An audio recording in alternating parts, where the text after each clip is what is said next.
Hello guys, welcome back everyone to the channel psycho IAS। Previous video में हमने topic number 1 and topic number 2 हमारे UPSC syllabus से संबंधित हमने discuss कर लिया था। एंड नाउ अब हम बात करेंगे टॉपिक नंबर 7 आपके जो हम पढ़ते हैं एनसीईआरटी के अंदर, जिसका नाम है आपका ह्यूमन मेमोरी। ह्यूमन मेमोरी क्या है? आपकी मानव स्मृति। आपकी जो भी मेमोरीज़ हैं, अच्छी बुरी, गुड बैड, है ना, ख़राब अच्छी, जिस प्रकार की जो भी आपकी मेमोरीज़ हैं वो किस प्रकार से काम करती हैं, ठीक है। और आप जब यूपीएससी का प्रीलिम्स देने के लिए बैठते हैं तो वहाँ पे आपके साथ क्या होता है, आपके पास एक सवाल आता है और आप कंफ्यूज होते हैं between RBI, economy and government और आपका पब्लिक सेक्टर PSUs, ठीक है। इनके बीच आप कन्फ्यूजन आपके बीच क्रिएट होता है कि कौन क्या करता है, ठीक है, किस प्रकार से चीज़ें होती हैं। वहाँ पे आपकी उस पैनिक वाली सिचुएशन में आपके साथ ये कन्फ्यूजन हो जाता है कि गवर्नमेंट रूल्स बनाती है या आरबीआई बनाती है या पब्लिक सेक्टर या बैंक्स बनाती है, कौन बनाती है, ये सब कन्फ्यूजन आपके साथ होता है। साथ ही साथ अगर हम बात करें ज्योग्राफी में तो भी आपको कन्फ्यूजन होता है कि आपका जो मानसून है ना, वो कौन से मंथ्स में आता है। ये तो डाउट नहीं है, कन्फ्यूजन नहीं है, बट कहीं ना कहीं अगर हम बात करें तो मोस्टली आपके साथ क्या होता है, आपके साथ होता है रिट्रीवल का फेलियर। आपने पढ़ा, चीज़ों को याद किया, आपने मेमोराइज़ किया, आपने चीज़ों को रटा, आपने रोड लर्निंग की, ठीक है, आपने सब चीज़ें की, लेकिन क्या होता है वहाँ पे जाके आपका क्या होता है, फेलियर हो जाता है। क्यों? क्योंकि आप उस पॉइंट ऑफ इंस्टेंस पे, उस पॉइंट पे आप क्या नहीं कर पाते हैं, आप नहीं कर पाते हैं उस, ये आपका ब्रेन है, ब्रेन में यहाँ पे स्टोरेज है, यहाँ पे ज्योग्राफी के बारे में और यहाँ पे इकोनॉमिक्स के बारे में सवाल जो पूछ रहा है, आपने जो भी स्टोर किया था वो कहीं यहाँ पे जाके स्टोर हुआ है। एंड देन आप उसको एग्ज़ाम हॉल में उसको वापस रिट्रीव नहीं कर पा रहे, अपने पास वापस उसका पुनरुद्धार नहीं कर पा रहे, उसको आप वापस फिर से खींच नहीं पा रहे हैं, ठीक है। तो यही जो समस्याएँ हैं ये क्यों होती है, ये सब हम पढ़ेंगे किसके अंदर। हमारा जो आज का टॉपिक है ह्यूमन मेमोरी के बारे में। तो चलिए आज का लेक्चर स्टार्ट करते हैं। और अभी तक अगर आपने LSS नहीं किया हो, ये क्या है, ये है हमारा mnemonic, like share and subscribe, alright, okay. तो हम बात करेंगे ह्यूमन मेमोरी की सबसे पहले, यानी कि हमारी मानव स्मृति के बारे में। और खाली लेक्चर देखिए मत ऐसे, अगर आपके पास कॉपी पेन है तो साथ में आप शॉर्ट नोट्स बनाते जाइए, क्योंकि ये हमारे जो लेक्चर्स हैं ये कोर्स का पार्ट है, ठीक है। आपको चुनिंदा लेक्चर्स मिल रहे हैं यहाँ पे उस कोर्स के पार्ट से, और जिससे हमारे बच्चे क्या करते हैं, साइकोलॉजी की आंसर राइटिंग वगैरह करते हैं, तो उसके लिए, ठीक है। So don't waste time. अगर आपके पास कॉपी पेन है तो आप लेके आइए, और अगर नहीं है तो प्लीज़ पॉज द वीडियो, थोड़ा सा हम वेट करते हैं आपके लिए 10, 15, 20 सेकेंड्स। तो उस दौरान आप जाके अपनी कॉपी लेके आइए एंड देन स्टार्ट कीजिए नोट करना चीज़ों को, okay, all right. So let's begin. हम बात करते हैं हमारे मानव स्मृति के बारे में, यानी कि ह्यूमन मेमोरी के बारे में। मेमोरी को कह सकते हैं हम एक प्रकार का, क्या है ये, एक प्रकार का आपका एक्टिव सिस्टम है ना, इनएक्टिव नहीं है। एक्टिव क्या होता है, एक्टिव कह सकते हैं हम कंटिन्यूस रूप से, ठीक है, कि कंटिन्यूस है या फिर डिसकंटिन्यू हो गया है, ठीक है। तो एक प्रकार का कौन सा सिस्टम है हमारा, ये एक प्रकार का एक्टिव सिस्टम है, यानी कि एक प्रकार का कंटिन्यूस सिस्टम है, जो क्या करता है, जो आप हमारी जो इन्फॉर्मेशन है, ठीक है, हमारी क्या है जो इन्फॉर्मेशन है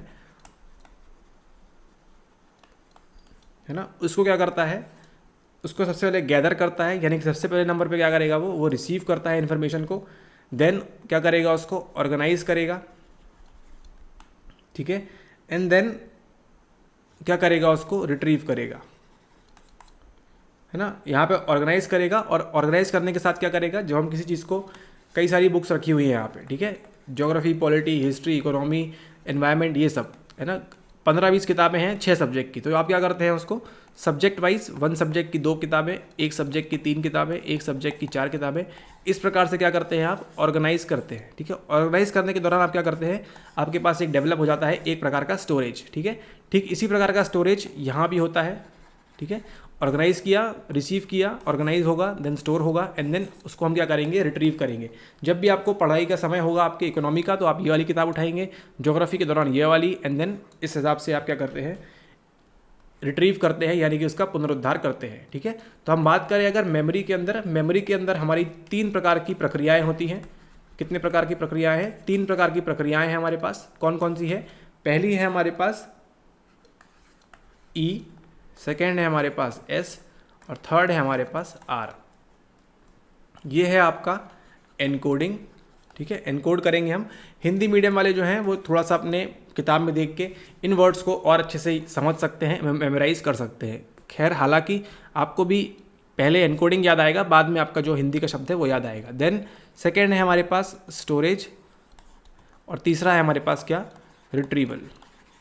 ठीक है, तो ये अभी हमने देखा क्या होगा, रिसीव करेंगे, देन इसको organize, store and then retrieval. तो सबसे पहले होगा एनकोडिंग, देन होगा उसका स्टोरेज एंड देन होगा आपका रिट्रीवल। ठीक है, तो आपको ये 3 प्रोसेस इसके अंदर आपको याद रखनी है कि इस प्रकार से ये काम करता है। Alright, okay. अब हम देखते हैं मेमोरी स्टोर होती किससे है, क्या होता है। ठीक है, ओके। आप सभी को मालूम है हमारे पास कई सारे ऑर्गन्स हैं हमारे बॉडी के अंदर। ठीक है, उनमें से एक विशेष प्रकार का ऑर्गन है, उसे हम कहते हैं सेंस ऑर्गन्स। ठीक है, हम कितने प्रकार के हैं? 3, 4, 5 प्रकार के हैं सेंस ऑर्गन्स हमारे पास। कौन सा है? हमारे कान, आइज, नोज, टंग, है ना, एंड फील हम कह सकते हैं, या फिर टच। ठीक है, तो इन्हीं 5 जो हमारे सेंसेस हैं। ठीक है, कितने सेंसेस हैं हमारे? 5। इन 5 सेंसेस से हम क्या करते हैं, आपके जीवन में आज तक और आने वाले जीवन में जो भी आपके पास क्या मिलती है, आपको इन्फॉर्मेशन मिलती है, वो कैसे मिलेगी? वो मिलेगी आपको इन्हीं 5 सेंसेस के पास से। ठीक है, मतलब अगर कोई इन्फॉर्मेशन है I1, तो बिना इन सेंसरी ऑर्गन से होते हुए आपके ब्रेन तक वो नहीं पहुंच सकती है। ठीक है, आपके ब्रेन तक पहुंच ही नहीं सकती है। अगर आप क्या करेंगे, अगर आप मान लीजिए कोई बुक पढ़ रहे हैं, तो वो कहाँ से होके जाएगी? वो जो किताब है वो आपके आइज़ से जाएगी। ठीक है, कोई अगर आप सॉन्ग सुन रहे हैं तो वो कहाँ से जाएगा? वो आपके ईयर से होता हुआ जाएगा। अगर आप कोई स्मेल कर रहे हैं पिज़्ज़ा का या आइसक्रीम का या एनीथिंग एल्स, वो स्मेल कहाँ से जाएगी? आपके नोज़ से जाएगी। ठीक है, अगर कोई चीज़ आपको हॉट और कोल्ड फील हो रही है, वो कहाँ से होगा? आपको आपके फील से, मतलब आपके टच से, स्किन से फील होगा वो। ठीक है, स्किन। और अगर मान लीजिए कोई चीज़ खट्टी है या स्वीट है या मीठी है, वो कैसे मालूम पड़ेगा? वो मालूम पड़ेगा आपके टंग से। ठीक है, आप सोच के देखिए, इन्फिनिटी तक ऐसी कोई भी चीज़ नहीं है जो इन 5 से बच सके। ठीक है, इसलिए हमको क्या कहते हैं? इनको हम कहते हैं सेंस ऑर्गन्स। ठीक है, ये क्या बताते हैं? ये हमारी संवेदनाएं को कहाँ भेजते हैं? ये भेजेंगे हमारी संवेदनाओं को हमारे ब्रेन के अंदर। ठीक है, तो एक प्रोसेस होती है जिसे हम कहते हैं ट्रांसडक्शन। प्रोसेस का नाम क्या है? ट्रांसडक्शन नाम है उस प्रोसेस का। इसके अंदर क्या होता है, जो भी सेंसरी इनपुट आएगा, जो भी एसआई आएगा सेंसरी इनपुट, उसको हम कौन से फॉर्म में भेजेंगे? न्यूरल फॉर्म में। क्योंकि ब्रेन को क्या मालूम है, ब्रेन के पास क्या है? न्यूरॉन्स है, तंत्रिकाएं हैं।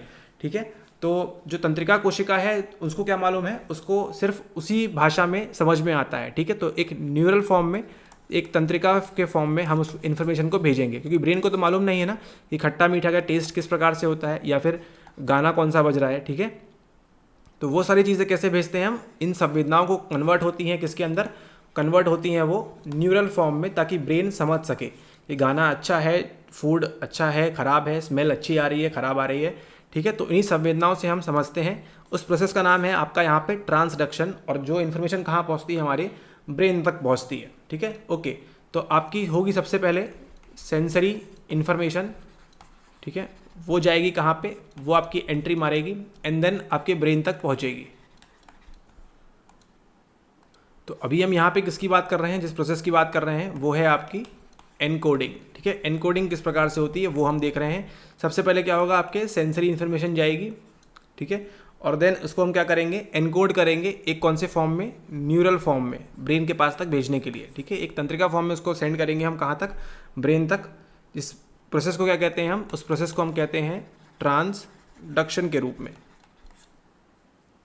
ठीक है, जिससे क्या कर सकेगा? वो जो ब्रेन है, तो यहाँ पे आपकी एनकोडिंग क्या कर रही है कि आपकी जो भी एसआई आ रही है इन्फॉर्मेशन, उसको क्या कर रही है? कन्वर्ट कर रही है सिग्नल्स में, जो किस में मदद करेंगे? आपके ब्रेन को मदद करेंगे। ठीक है, तो इसे हम कह सकते हैं एनकोडिंग के रूप में। देन नेक्स्ट जो हमने पढ़ा वो क्या है? वो है हमारा स्टोरेज, यानी कि हमारा जो भंडारण होगा वो यहाँ पे होगा इस स्टेज के अंदर। स्टोरेज के अंदर हमको ये जो इन्फॉर्मेशन हमारी आई है, I1, है ना, वो हमको कितने समय तक के लिए है ना स्टोर रखना है। क्या वो केवल 10 सेकंड के लिए किसी का टेलीफोन नंबर याद रखना है, या किसी एग्जामिनेशन के लिए उसको इन्फिनिटी तक याद रखना है, या फिर उसको लॉन्ग टर्म तक याद रखना है, या आपकी डेथ तक उसको याद रखना है। ठीक है, तो ये सब जो चीज़ें हैं